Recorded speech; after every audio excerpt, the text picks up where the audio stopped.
Iya, Marta sedang apa di rumah? Nonton TV. Oh, nonton TV ya, internet dibilang TV ya udah. Ya udah paling 10 menit lagi Papa sampai, jangan nakal ya.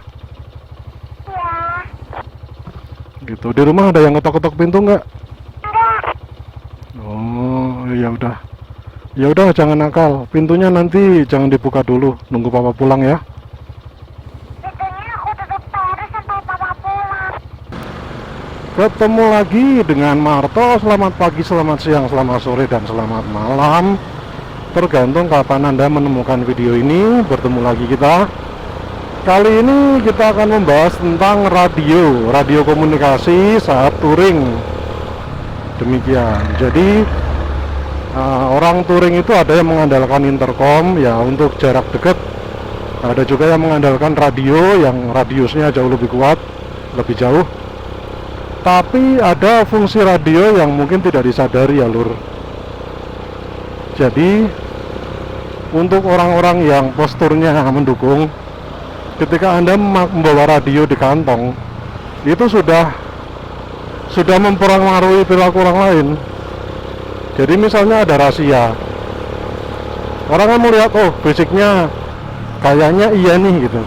Selama Anda tidak mengaku-ngaku bahwa saya adalah ini atau saya adalah itu, Anda tidak bersalah.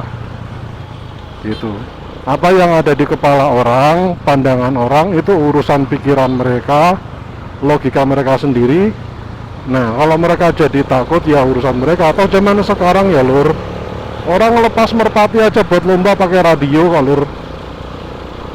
Begitu ceritanya. Jadi salah satu resep ya kalau misalnya Anda di jalan raya membawa radio itu menjauhkan Anda dari hal-hal yang tidak perlu. Ketika ada perkelahian lur, saya cuma lewat lur waktu itu. Saya ngerem karena saya nggak mau nabrak mereka. Mereka bubar lur, bubar pura-pura bercanda padahal nah itu hanya cuma karena ada radio di saku kelihatan antenanya mereka bubar, nggak ada yang mau repot. Toh kita juga bukan apa-apa toh, kita hanya membawa itu tidak untuk niat buruk. Terus ketika Anda parkir, nah tahu kan penyakit tukang parkir, ketika Anda datang dia cuek, ketika mau pergi tahu-tahu nongol. Nah ketika saya membawa radio kejadiannya selalu berbeda. Saya datang, saya pergi, dia selalu pura-pura sibuk main HP, nggak berani nagih lur. Ya walaupun saya ini gemuk ya lur, ada yang bilang saya gendut tapi tinggi badan saya itu 172. Tetap aja ketika saya pakai jaket saya tidak terlihat gendut lur, tapi malah tinggi besar. Bahkan dulu zaman saya gondrong lur, saya punya pengalaman masa-masa gondrong dulu. Jadi di jalan ketemu sama pegawai 86, tahu tuh maksudnya. Ditanya, Pak dinas di mana? Lalu saya jawab, oh saya bukan Pak, saya bukan pegawai 86, saya pengangguran. Kan kelihatan Pak, saya itu kayak gini, kusut, gondrong, gendong anak. Karena untuk parenting jelas, saya tidak mempercayakan anak saya pada siapapun. Saudara sekalipun tidak saya percaya, saya pegang sendiri. Jadi saya kerja di rumah itu supaya anak-anak dalam jangkauan saya. Dia bilang saya punya radio karena dendam masa kecil, zaman waktu kecil dulu kan pengen sekali punya radio, walkie-talkie lah zaman dulu. Nah itu dendam masa kecil yang baru dibeli ketika aku udah dewasa Pak, aku bilang. Emang nggak apa-apa punya radio, malah beliau yang nanya. Lah ya tidak apa-apa, semua anggota yang resmi itu berasal dari yang tidak resmi.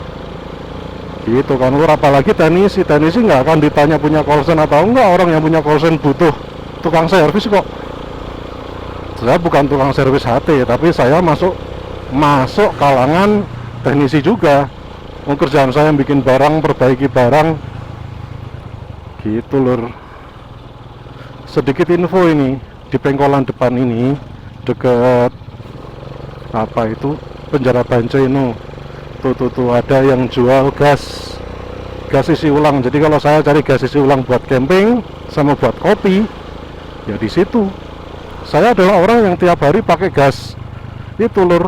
Jadi saya bikin kopi itu pakai alat khusus kayak teko kecil itu.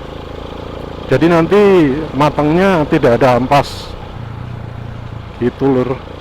Pakai mau kapot itu pakai kompor gede susah dan cepat rusak. Jadi saya pakai kompor mini untuk masak-masak itu, Lur. Jadi ketika gas itu habis, ya saya cari di situ. Tapi kebetulan waktu kemah malah saya belum kenal gas isi ulang di situ. Anda tahu, Lur, kenapa orang bawa radio, apalagi yang pakai antena yang lidi yang panjang itu, antena joran di motor itu jarang kena tilang? Karena gini, Lur, mereka bapak-bapak pegawai 86 itu kan hanya sekedar pemakai radio, sementara orang yang hobi radio itu ngoprek. Jadi membobol repeater mereka yang di gunung itu luar biasa gampang, tapi tidak untuk diajarkan. Wah, itu jembatan, Lur, itu jalur kereta cepat. Kita berhenti dulu di sini sebentar. Marta, kedenger nggak, Marta? Iya, Marta sedang apa di rumah?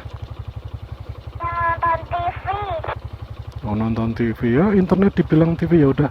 Ya udah paling 10 menit lagi Papa sampai, jangan nakal ya. Ya. Gitu. Di rumah ada yang ngetok-ketok pintu nggak? Enggak. Oh, ya udah. Ya udah, jangan nakal. Pintunya nanti jangan dibuka dulu, nunggu Papa pulang ya. Pintunya aku tutup terus sampai papa pulang. Oke. Sampai jumpa. Seperti itu, Lur. Aku bisa ngubungin anak di rumah dengan mudah. Sekarang bayangkan kalau situasi situasi darurat ya, entah itu darurat bencana alam atau darurat perang, Anda nggak bisa menggunakan komunikasi HP, Lur. HP buat ngerekam masih bisa, tapi untuk berharap bisa SMS atau internetan, nah sudah nggak bisa. Karena komunikasi yang kita anggap maju itu sebenarnya berarti yang dilibatkan itu banyak. Dia butuh BTS. Kalau BTS tumbang, nggak ada listrik, HP Anda itu hanya nggak lebih dari alat rekam doang. Tapi jika dengan radio, Anda masih bisa berkomunikasi